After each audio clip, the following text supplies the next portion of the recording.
अस्सलाम वालेकुम friends, ICT के लेक्चर नंबर 21 में सबको खुशामदीद कहते हैं। इस लेक्चर में हम ऑपरेटिंग सिस्टम के बारे में पढ़ेंगे। दोस्तों, हमारे पास जो कंप्यूटर है जो चला रहे होते हैं उस पर हम डिफरेंट प्रोग्राम्स चलाते हैं।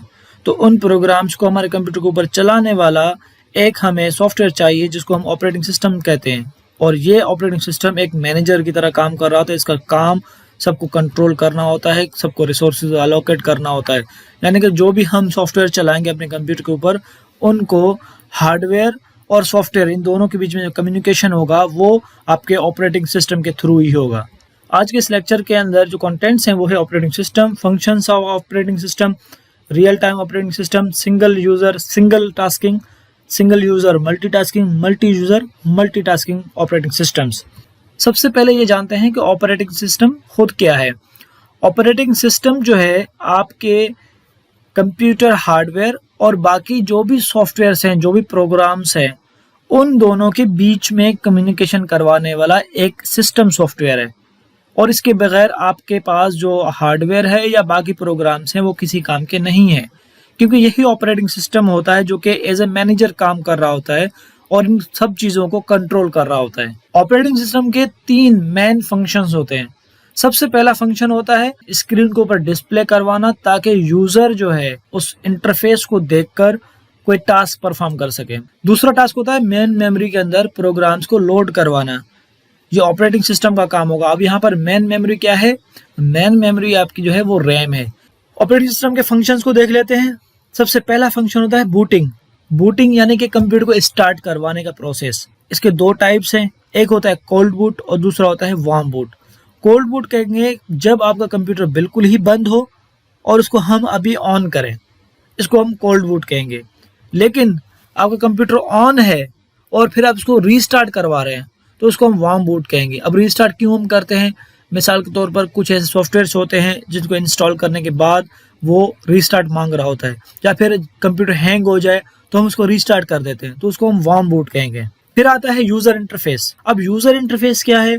कंप्यूटर के स्क्रीन के ऊपर दिखने वाले सब चीजें वो आपको उसका यूजर इंटरफेस होता है। अब मिसाल ले लेते हैं कि आपके पास जो विंडोज ऑपरेटिंग सिस्टम है उसके स्क्रीन को देखेंगे, आपको टास्क बार मिलेगा, डिफरेंट मेन्यूज मिलेंगे, आइकन्स मिलेंगे, वो उसका यूजर इंटरफेस है। फिर अगर हम ड्राइव्स में जाना चाहें तो वहां पर उससे रिलेटेड फंक्शंस अवेलेबल होती हैं, वो सब उसका इंटरफेस होता है।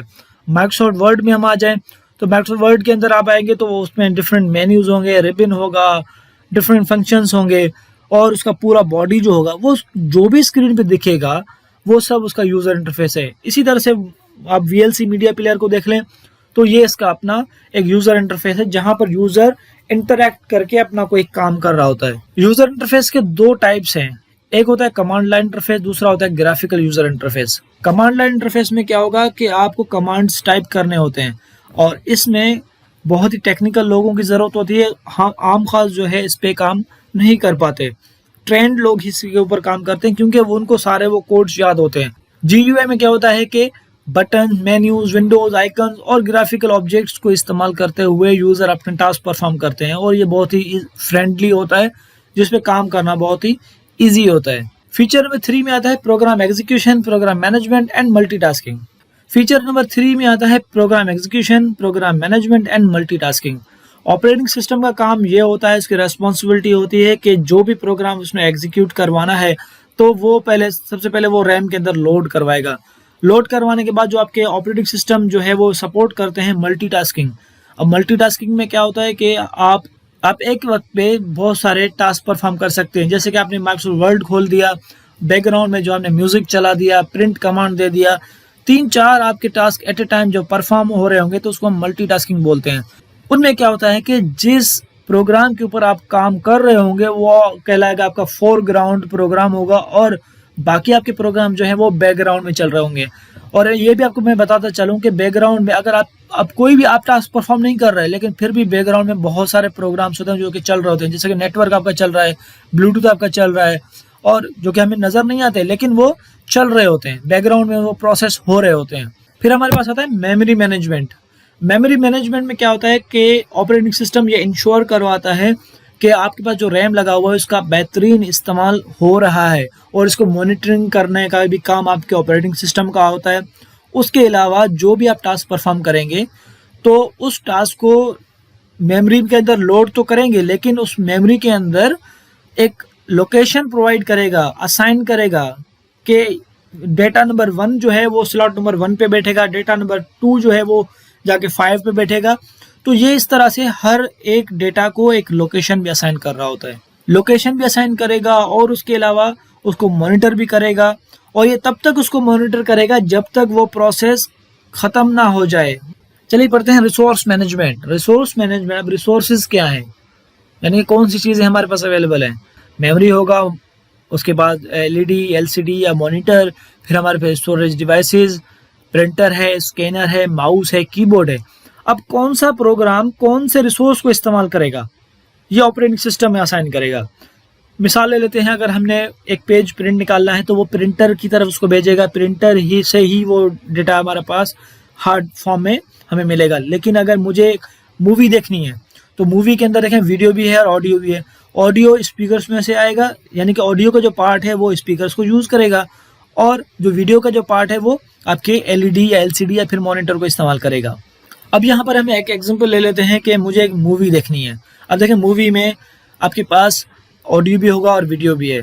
अब इस बीच में एक सॉफ्टवेयर होता है ऑपरेटिंग सिस्टम। अगर मुझे ये मूवी चलानी है तो मैं रिक्वेस्ट किसको करूँगा, ऑपरेटिंग सिस्टम को। ऑपरेटिंग सिस्टम क्या करेगा, इसको जब चलाएगा तो ऑपरेटिंग सिस्टम डिसाइड करेगा कि इसकी जो वीडियो है वो कहाँ पर जानी चाहिए। तो उसकी वीडियो को जो है वो आपके एलईडी की तरफ भेजेगा, और इसके जो ऑडियो होगा उसी टाइम जो है वो आपके स्पीकर्स पे चल रहा होगा। ये सारा मैनेज करना आपके ऑपरेटिंग सिस्टम का ही काम होगा। जब रैम फुल हो जाता है तो ऑपरेटिंग सिस्टम हार्ड डिस्क या स्टोरेज मीडियम, स्टोरेज डिवाइसेस का एक पार्ट ले लेता है, उसको थोड़ी देर के लिए रैम बना देता है, और बाकी जो डेटा है जिसको जाना है, प्रोसेस होना है, जिनको लोड करना है मेमोरी के अंदर, तो वो उसी वक्त उस हार्ड डिस्क के उस पोर्शन में रख देता है जिसको वो वर्चुअल मेमोरी बनाता है। और वो वर्चुअल मेमोरी जो है वो एज ए रैम एक्ट कर रहा होता है। जैसे जैसे रैम खाली होता जाएगा, जितना स्पेस में बचता जाएगा, तो वर्चुअल मेमोरी वाला जो डेटा है वो रैम के अंदर ऐड करता जाएगा। और इस टेक्निक को स्वैपिंग कहते हैं, एक्सचेंज कहते हैं, यानी कि एक्सचेंज ऑफ डेटा। और उस स्वैपिंग को जो है, वो जो टेक्निक है स्वैपिंग, इसको जो है हम पेजिंग बोलते हैं। अब ये क्या होता है कि मेमोरी और स्टोरेज के बीच में जो स्वैपिंग है, जो डेटा की एक्सचेंज है, उसको हम पेजिंग कहते हैं। फिर दूसरा एक टर्म इस्तेमाल किया जाता है थ्रेशिंग। अब थ्रेशिंग में क्या है कि जो पेजिंग के लिए ऑपरेटिंग सिस्टम ज़्यादा टाइम जब ले लेता है तो हम उसको थ्रेशिंग बोलते हैं, क्योंकि इसको एग्जीक्यूट भी तो होना है। समटाइम्स ऐसा होता है कि जब हम ब्राउज़र चला रहे होते हैं तो ऊपर लिखा हुआ आता है, ये हैंग हो जाता है, और फिर ऊपर लिखा होता है नॉट रेस्पॉन्डिंग, या वर्ड फाइल या पीडीएफ फाइल कोई भी है, तो वो असल में थ्रेशिंग कंडीशन में चला जाता है, यानी कि पेजिंग में टाइम ज़्यादा लग जाता है। Disk and file management, different operating system different file systems को इस्तेमाल करके फाइल एंड फोल्डर्स को मैनेज कर रहे होते हैं। और फाइल सिस्टम क्या है, फाइल सिस्टम एक मेथड है आपके डेटा को मैनेज करना, उसको रिट्रीव करना, किसी स्टोरेज मीडियम के ऊपर उनमें सर्चिंग परफॉर्म करना और बहुत सारे टास्क परफॉर्म करना आपके ये फाइल मैनेजमेंट सिस्टम के अंदर आ जाता है। Different operating system different file systems को इस्तेमाल करते हैं। जैसे कि आपके पास जो माइक्रोसॉफ्ट विंडोज़ है उसके अंदर आपको फैट, NTFS और HPAFS मिलेगा। इसी तरह से अगर आप रेड हैट को देखें, उसका अपना फॉर्मेट है। एप्पल मैकिंटॉश है, उसका अलग अलग होगा। लिनक्स, यूनिक्स और इन सब का जो है ना अपना अपना अलग एक फॉर्मेट होता है। शेड्यूलिंग जॉब्स, जॉब क्या है, खुद जॉब जो है एक ऑपरेशन है जिसको प्रोसेस होना है। अब ये जॉब क्या होगा, एक एग्जांपल ले लेते हैं। हमने इनपुट डिवाइसेज में से एक डेटा लिया, उसको प्रोसेसर की तरफ भेजा, प्रोसेस होने के बाद उसको आउटपुट डिवाइसेस की तरफ भेजा, फिर उसको ट्रांसफ़र कर दिया हमने मेमोरी या स्टोरेज डिवाइसेस की तरफ।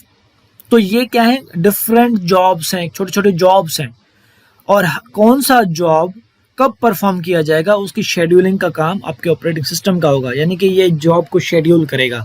जैसे हमारे एग्जाम्स होते हैं, कौन सा पेपर कौन से दिन कौन से टाइम पर और कौन से क्लासरूम के अंदर होगा, तो वो एक शेड्यूल बनता है।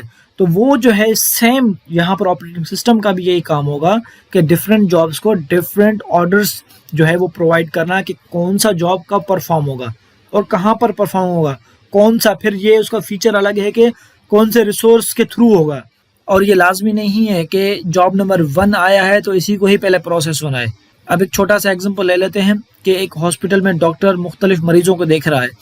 उसमें एक को बुखार है, एक को खांसी है, तीसरा अचानक से एक कोई एक्सीडेंट होके आता है, तो सबसे पहला जो प्रायोरिटी वाइज उनको देखना चाहिए, वो जो एक्सीडेंट हुआ है उसको जल्दी ट्रीटमेंट की ज़रूरत है, तो डॉक्टर सबसे पहले उसको देखेगा। और बाकियों को, क्योंकि उनके पास अभी टाइम है और वो बैठ सकते हैं, वेट कर सकते हैं।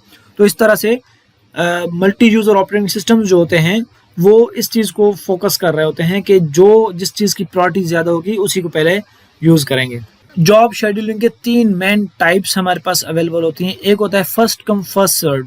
इसमें क्या होगा कि आपके पास जॉब 1, जॉब 2, जॉब 3 तीनों हमारे पास सीक्वेंस में होंगे और इसी तरह से एग्जीक्यूट होंगे। चाहे एक को 10 मिनट चाहिए, दूसरे को 2 मिनट चाहिए, तीसरे को 1 मिनट चाहिए या 1 सेकंड चाहिए, लेकिन जो सबसे पहले आएगा वो सबसे पहले प्रोसेस होगा। दूसरा हमारे पास होता है SJF, शॉर्टेस्ट जॉब फर्स्ट। जिसको कम टाइम लगेगा सबसे पहले वो टास्क परफॉर्म होगा, फिर दूसरा, फिर तीसरा। लेकिन राउंड रॉबिन कहता है कि जितने भी आपके पास जॉब्स हैं उनको इक्वल टाइम दो। जैसे कि 2 सेकंड जॉब नंबर 1 को दे दिया, 2 सेकंड जॉब नंबर 2 को दे दिया, जॉब नंबर 3 को 2 सेकंड दे दिए, 2-2 सेकंड तीनों के हो गए, तो फिर 2-2 सेकंड दो, फिर 2-2 सेकंड दो। इस तरह से उनको टाइम देकर प्रोसेस करो। Configuring devices. ऑपरेटिंग सिस्टम क्या करता है, जब भी कोई डिवाइस आपके कंप्यूटर में अटैच किया जाता है तो उसको पहले कॉन्फ़िगर करता है, उसके जो ड्राइवर्स हैं वो इंस्टॉल कर लेता है।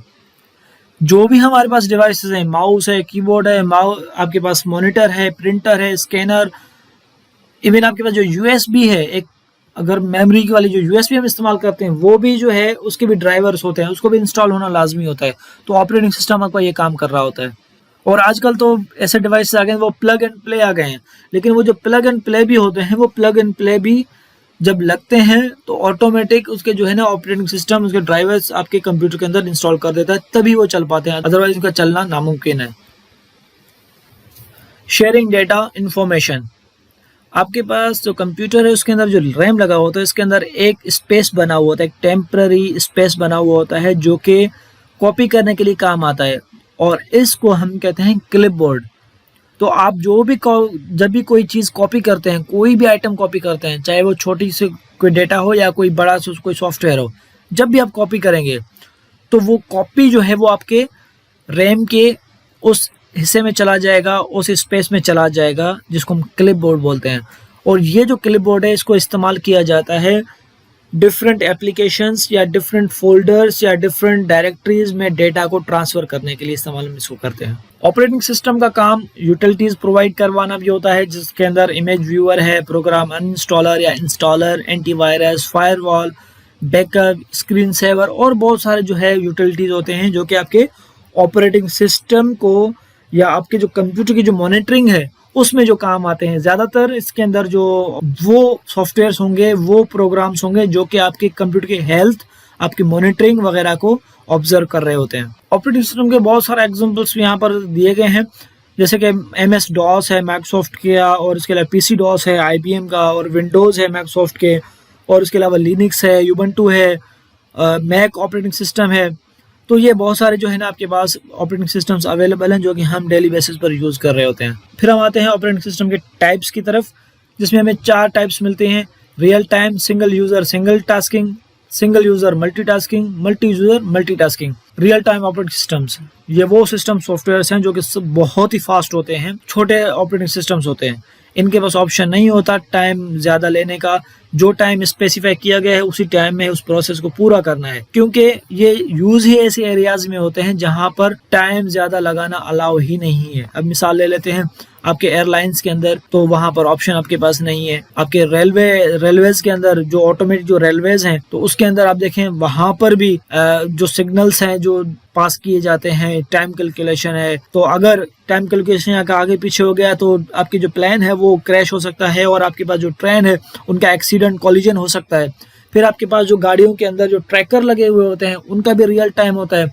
देन उसके अंदर जो सेंसर्स लगे होते हैं जिसके थ्रू ऑटोमेटिक जो ब्रेक सिस्टम है तो वो भी रियल टाइम होता है सैटेलाइट सिस्टम्स के अंदर। और उसके अलावा जो है मेडिकल के अंदर जो इस्तेमाल किए जाने वाले आपके जो डिवाइसेस हैं उनके अंदर जो ऑपरेटिंग सिस्टम होते हैं वो रियल टाइम ऑपरेटिंग सिस्टम्स कहलाते हैं। टाइप नंबर 2 हमारे पास आता है single user single tasking operating systems. MS DOS जो है इसका बेस्ट एग्जांपल है। इसमें क्या होता है कि इस ऑपरेटिंग सिस्टम के साथ एक यूजर एक ही task at a time perform कर पाता है, 2 task at a time perform नहीं कर पाता।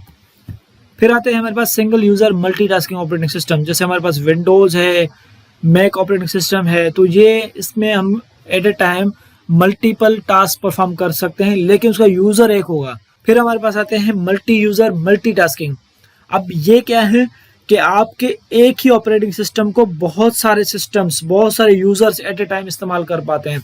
अब एक एग्जांपल ले लेते हैं, अगर आपके पास जो सुपर कंप्यूटर या मेन फ्रेम कंप्यूटर्स हैं, उनके अंदर जो ऑपरेटिंग सिस्टम इंस्टॉल होता है, उनको वर्ल्ड वाइड जो है लोग इस्तेमाल कर रहे होते हैं, या एक ऑर्गेनाइजेशन के अंदर बहुत सारे जो है एम्प्लॉयज, हजारों की तादाद में जो यूजर्स हैं उनके, वो अपने कंप्यूटर्स उनके क्योंकि इनके साथ कनेक्टेड होते हैं, और वो इसी में से उस एक ही ऑपरेटिंग सिस्टम को सब एट टाइम इस्तेमाल कर रहे होते हैं। तो दोस्तों इस लेक्चर से रिलेटेड अगर आपको कोई भी सवाल है तो आप हमें कमेंट कर सकते हैं, ईमेल कर सकते हैं, या फिर आप हमारे वेबसाइट www.comec.com को विजिट कर सकते हैं।